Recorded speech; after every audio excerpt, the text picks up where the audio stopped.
4 Fort Dodge police officers involved in a case of deadly force will return to work. The Webster County Attorney determined they were justified in shooting an armed man in March.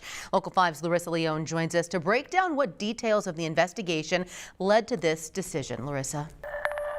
Stephanie, Webster County Attorney Darren Driscoll released a 4-page report explaining his findings on the death of 24-year-old Tyler Stansberry. Driscoll found Stansberry was exhibiting out-of-control behavior and harming a dog at the home on 4th Avenue South on Saturday, March 16th, prompting several calls to the Fort Dodge Police Department. When officers arrived at the scene, they learned Stansberry had an active warrant for violation of probation with an original charge of domestic abuse. Driscoll's report reveals officers attempted to talk and reason with Stansberry before the shooting. According to his findings, Officer Matthew English was the only officer armed with his service pistol and live ammunition. Officer Nicholas Ruggles held a taser and shield, while Officer Andrew Lane was armed with a less lethal beanbag round loaded in a shotgun.